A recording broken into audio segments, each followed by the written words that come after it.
Yusek, habulin ko lang po yung isang article na natalakay na about the grave threats, no? Kasi ginamit na argumento ng depensa ay yung video noong interview kay Pangulong Marcos kung saan sinabi niya na willing siya makipag-reconcile sa mga Duterte, and ito ay itinuturing ng depensa bilang kumbaga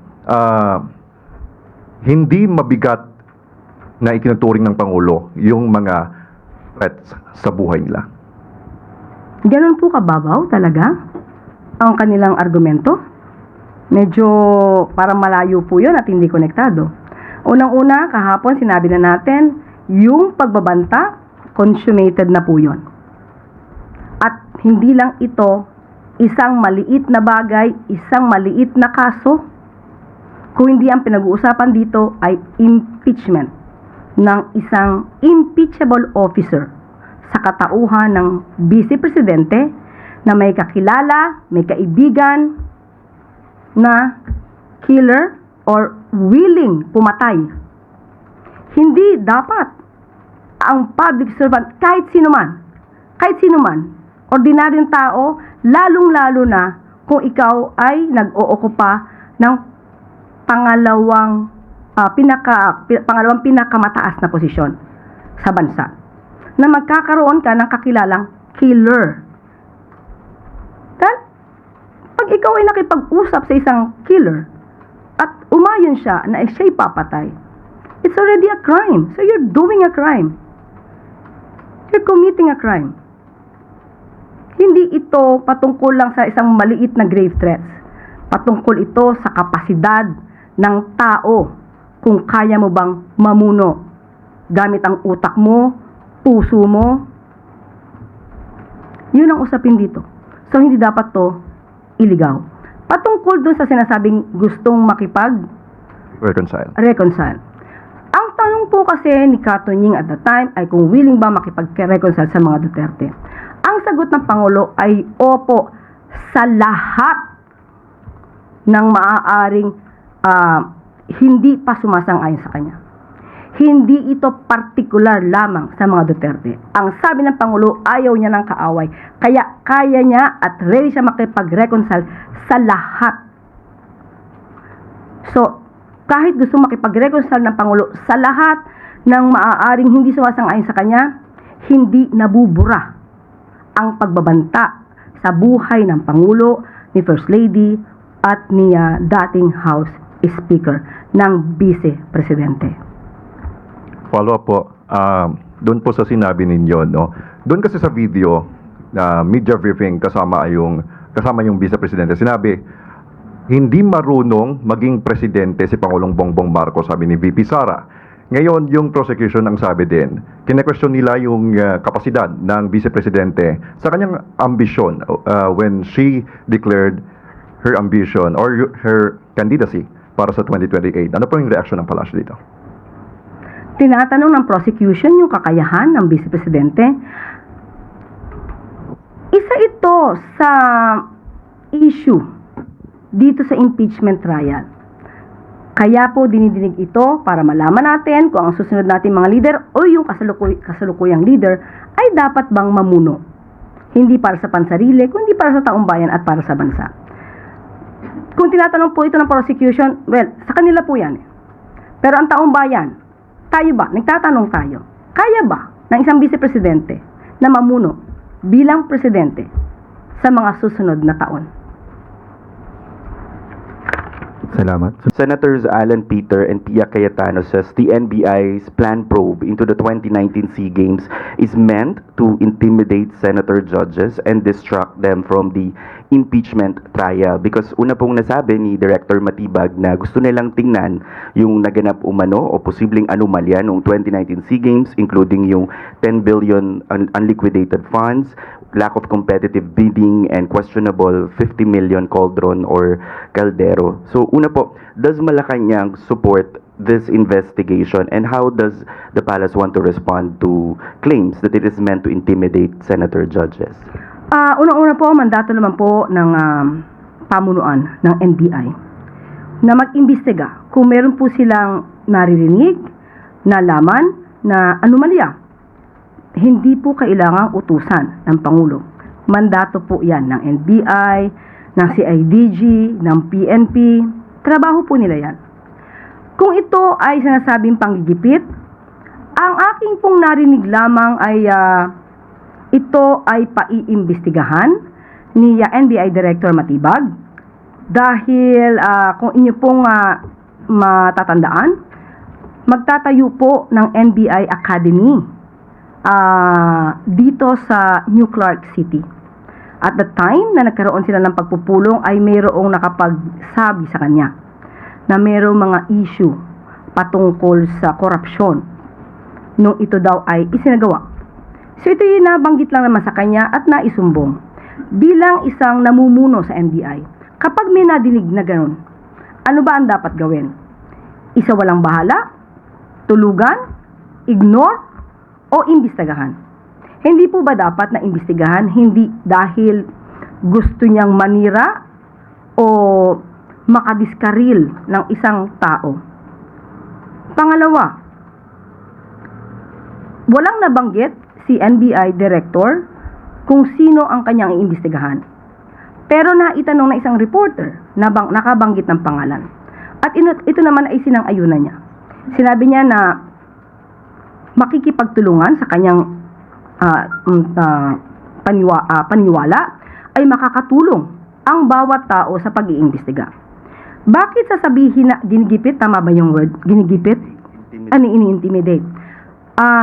Ang tao na wala naman na dapat katakutan ay hindi nai-intimidate kahit kailan. Ang pag-iimbestiga na gagawin dahil meron naman talagang issue noong pang 2019, hindi ito pang-i-intimidate, hindi ito panggigipit sa mga taong wala namang ginawang mali. So hindi dapat magkaroon ng reaksyon na dahil iimbestigahan lamang ay sila ay iisa-isahin na. Kapag ganun kasi ang mga pananaw, dapat siguro, sana, ay hindi dahil maaari silang pag-isipan na kayo ba'y guilty. So kung wala naman at walang dapat nakatakutan, hindi kailangan ma-intimidate, hindi kailangan na magalit sa anumang pag-iimbestiga. So wala pong any question on the timing kasi baka or it's just a mere coincidence because as we all know, mayroon pong nangyayaring clash between the Cayetanos and Director Matibag in recent or in past events din. Nabanggit po ito sa atin mismo ni Director Matibag na nagkataon lang na mayroong isang ambush interview at tinanong kung ano ang kanilang mga isinasagawang pag-iimbestiga at nabanggit nga niya ito. At tatandaan din po natin na June 15 pa po nagkaroon ng pagpupulong itong si NBI Director Matibag dito sa mga tauhan sa New Clark City dahil nga po gagawing NBI Academy. So hindi po siya dahil sa nagkakaroon sila ng World War ni Senator Alan Cayetano.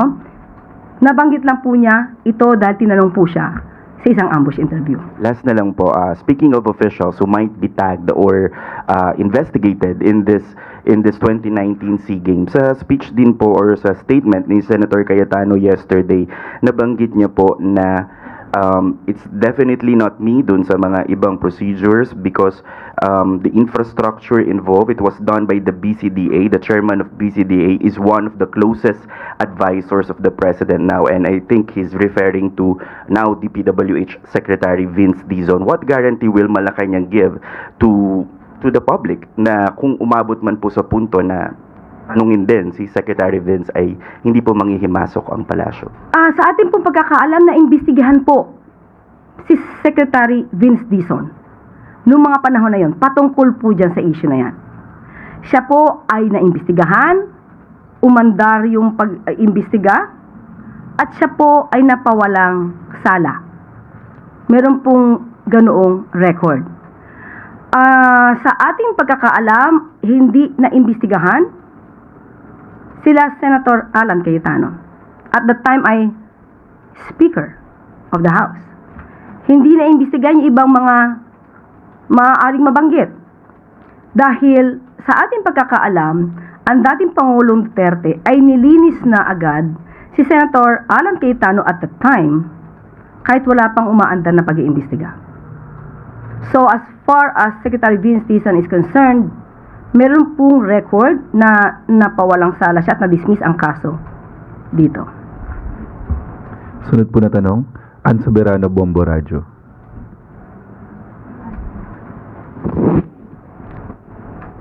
Yusek, good morning. Isang tanong lang po. Ayon po sa prosecution, sapat na po ang kanilang naipresentang mga ebidensya at testigo kaugnay ng Article 4 ng impeachment trial laban kay BP Sara. Sabi po nila, tama na ang timpla. And yung huling pagharap ni Attorney Matibag, yun yung huling testigo nila for Tuesday. So ano po ang inaasahan ng Malacanang sa susunod na yugto ng impeachment trial, particular po sa pagdinig tungkol sa confidential funds na po? Ang inaasahan po natin ay walang drama, walang pagtatago ng katotohanan, at walang pag-iwas sa totoong issue na kinakaharap dito sa impeachment trial. Gusto lang naman din po ng lahat ng ating kababayan ay lumabas ang katotohanan at hindi ang drama sa loob ng Senado. Sunod na tanong, Let Narciso, DCRH. Yusek, would you know kung nagbigay na po ng authorization si Presidente to open the sealed BIR box sa impeachment trial? Sa ngayon, wala pa rin po.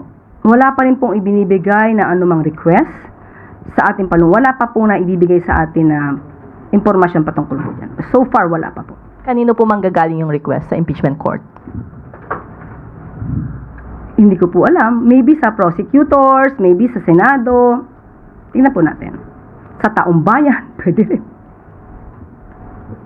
Salamat po. Sunod na tanong, Christian Yusores, DZMM. Maricel Halili, TV5. Hi, Yusek. Just to follow up, a few days before SONA, whatever happened to the flood control project and those key personalities involved in the said anomaly, particularly Zaldico, where is he? Patungkol po sa flood control projects, mga kaso, ito po ay ngayon pa rin ay dinidinig. Marami pa rin pong pag-iimbestigang ginagawa. Yung iba po nasa korte na, yung iba po ay na-arraigned na, at yung iba naman ay meron na mga sinasalang na mga witnesses. Patungkol po kay Zaldico, humingi po tayo ng update, pero ibabato ko po ito sa DOJ at saka sa DILG. Tungkol po kasi ito sa operasyon at mas mabuting sila na po ang magsalita patungkol dito. But Yusek, do we expect the President to also give an update about the flood control anomalies during his SONA? Ayoko pong pangunahan ng Pangulo. Last na lang po. Aside kay Zaldico, what happened po dun sa iba pang mga high-profile personalities na nawawala, like Atong Ang and Senator Bato? Muli ngayon, ayoko pong magsalita patungkol po sa operasyon. Mas mararapat pong magsalita dito ang DOJ at ang DILG.